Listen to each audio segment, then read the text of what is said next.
Así el París, muy buenos días. ¿Qué tal? Buenos días. Nos pone en un escenario distinto lo sucedido ayer con los drones rusos en Polonia, en un escenario de ampliación del conflicto o de la tensión. Pues sí, un paso más en la escalada. Lo que están debatiendo ahora mismo los socios de la OTAN es la invocación por parte de Polonia del artículo 4 del Tratado Atlántico. No es el artículo 5, no es el famoso que tantas veces hemos hablado de que un ataque a un miembro desencadena que el resto de miembros puedan responder conjuntamente a ese ataque. El artículo 4 se trata de consultar al resto de miembros sobre una situación de emergencia y se entiende que sí es la puerta de acceso a una invocación del artículo 5 o a una operación de gran escala de la OTAN. El artículo 4 son unas consultas cuando ocurre algún tipo de situación de emergencia extraordinaria, como lo que se ha considerado que es esta incursión. Sin embargo, parece que los socios principales de la OTAN no van a responder colectivamente de ninguna forma hostil que pueda incrementar mucho más la situación de la guerra en la región, pero sí que se está movilizando una propaganda de que el rearme europeo y el rearme de la OTAN que estamos escuchando como una campaña constante durante todo este último año, tiene que expandirse hacia garantizar una especie de red común de protección aérea, de protección digital, de protección frente a las también interferencias, las guerras electrónicas, ciberguerra, estas cuestiones que también ha puesto de relieve hace una semana el supuesto ataque por interferencias al avión de Ursula von der Leyen.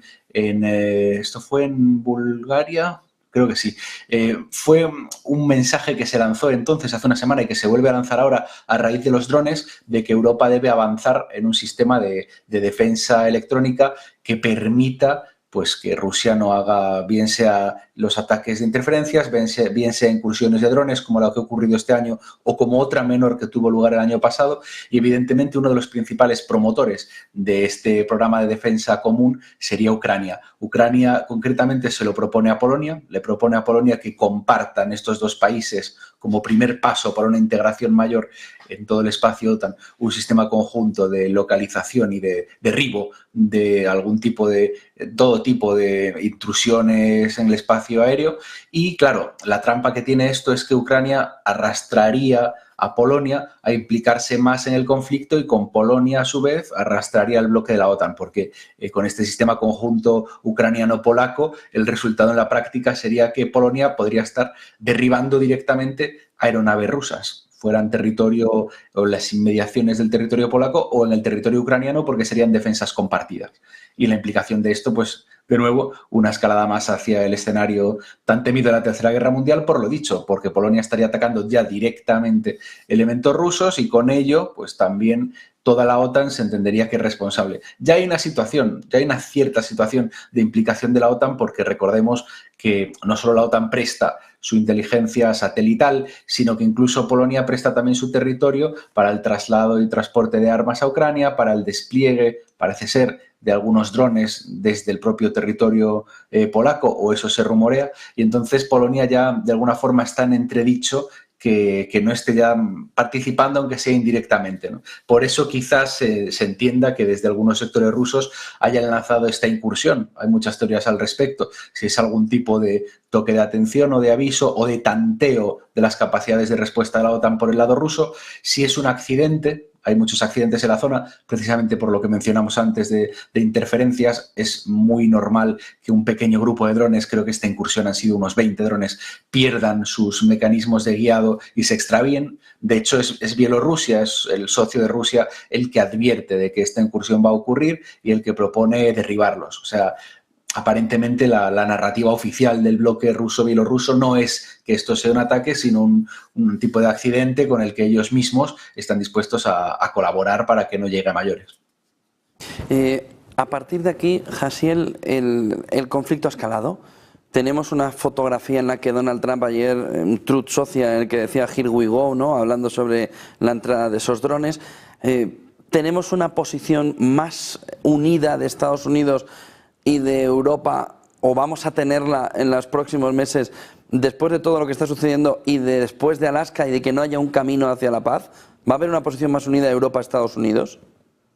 Yo creo que va a haber un refuerzo de la posición clásica y característica de Europa con respecto a Estados Unidos desde la OTAN, ¿no? Desde su creación. La manida frase de uno de sus, no sé si fue el primer, de hecho, secretario general de la OTAN, Lord Ismay, que decía que la estructura fundamental de la Alianza Atlántica servía para que los europeos estuviesen por debajo y los estadounidenses estuviesen por encima, ¿no? Y los rusos se quedasen fuera, completamente fuera. Entonces, esta vieja frase sigue siendo permanentemente el objetivo de la OTAN hasta que no se disuelva o sea sustituido por algún otro tipo de sistema de defensa colectivo. El lema sigue siendo el mismo. Lo que se va a reforzar en todo caso es la sumisión de Europa a Estados Unidos. Puede que Estados Unidos, digamos que tiene fases más frías o más calientes de implicación con la OTAN. Con el trumpismo en el primer mandato se vivió una fase más fría en la cual Donald Trump llegaba a cuestionar que la OTAN siguiese sirviendo de algo y se centraba pues, en el America First, la política de los estadounidenses.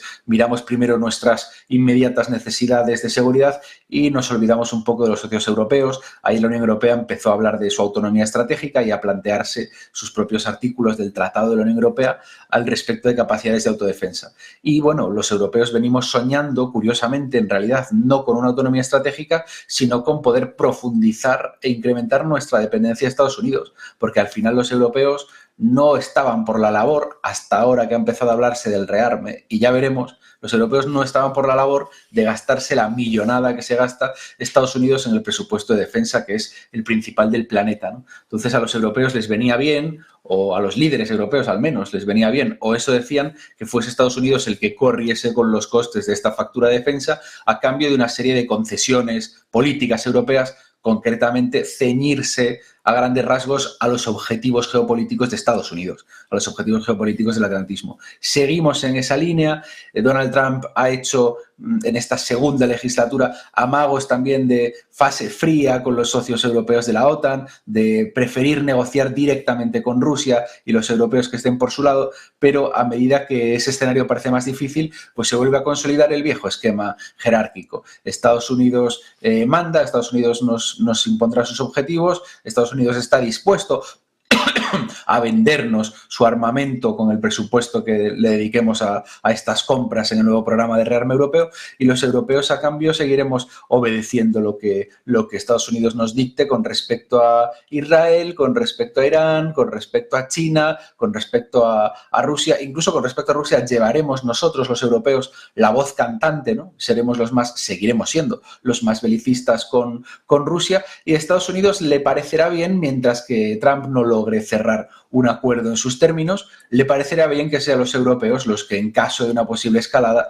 pongan la sangre, pongan el dinero, pongan el esfuerzo y el trabajo de reconstrucción en Ucrania, porque al fin y al cabo pues es para Estados Unidos como delegar a una de sus colonias provinciales el frente, uno de los frentes que tiene Estados Unidos, que es el frente con Rusia.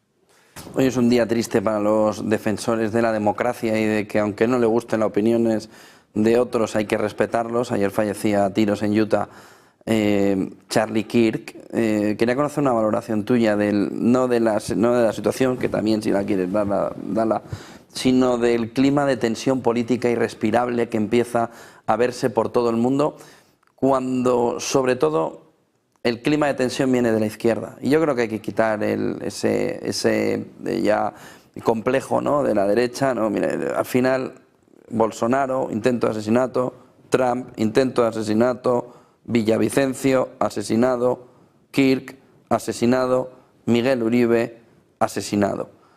Hay que intentar buscar un nuevo entorno de contrato social, ¿no?, al estilo Rousseau, para poder de verdad crear una sociedad democrática.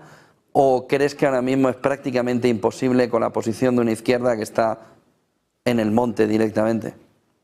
Bueno, la polarización es innegable en todo el espectro occidental entre la izquierda y la derecha. Habría un debate sobre quién se ha radicalizado más, por qué, porque todo esto se debate en ciencias políticas, de si son los hombres los que se han hecho más conservadores, las mujeres se han hecho más progresistas, si realmente lo que pasa es que lo que antes era más de centro ha habido un viraje cultural y ya parece que es de derechas porque lo que se ha movido es el eje. O sea, hay muchos debates en este sentido, pero sea cual sea el fenómeno de fondo, la realidad tangible es que la polarización se está cristalizando en nuevos niveles de violencia política. Bien sea violencia en redes, deshumanización del rival, o bien sea la violencia física a la que ha llevado esa deshumanización política del rival, ¿no? También lo vemos en la izquierda. Está claro que la izquierda ataca agresivamente a la derecha, pero también lo vemos al revés. En la última temporada hemos visto, de hecho, el asesinato de 2 congresistas de izquierda, entre comillas, en lo que hay en Estados Unidos, del Partido Demócrata,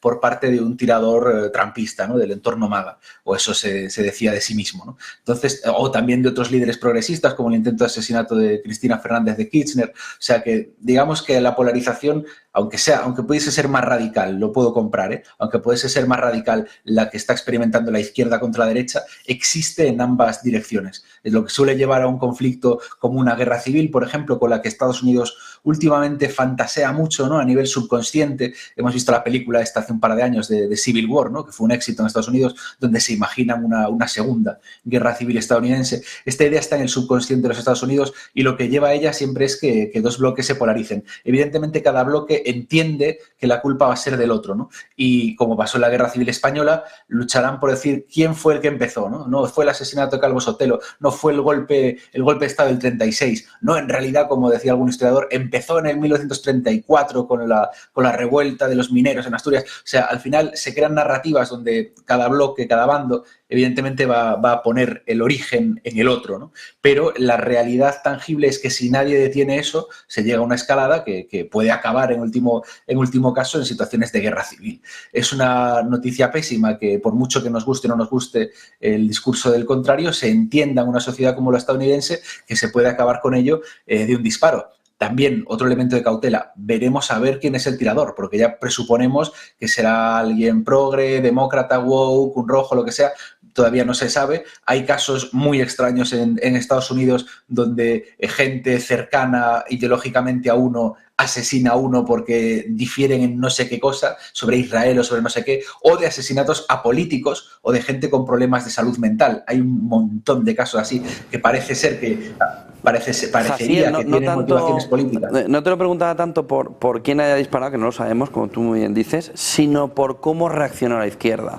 Y solo tenías que ver anoche en la MSNBC que prácticamente, es verdad que quien lo estaba diciendo está despedido hoy, que estaba diciendo en su antena que prácticamente se lo había merecido. Es decir, la reacción de la izquierda, incluso Pelosi luego hizo un tuit, pero al principio, y luego cuando se hizo el minuto de silencio, que los demócratas no lo quisieron respetar en el Senado y se quejaron. Es decir, no sé quién lo hizo.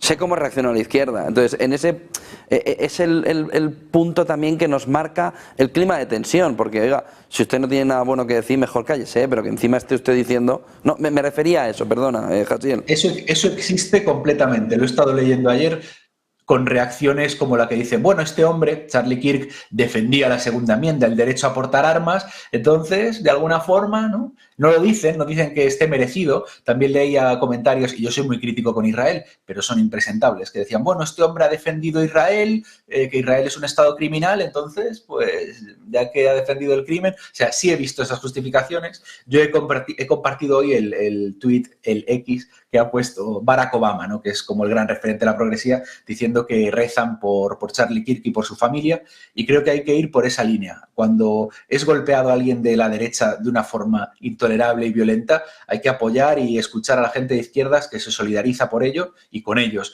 Y al revés, también al revés. Cuando sea golpeada a la izquierda, hay gente excelente y muy digna en la derecha que sabe que el camino no es el ataque personal, no es la violencia. Entonces, escuchemos a la gente con cabeza que hay en la izquierda y la derecha para impedir que los radicales que hay por un lado y por otro nos lleven a un punto donde no haya retorno. Muchísimas gracias, Jaciel París. Muchas gracias. Buen día y buen negocio. Muy buen día.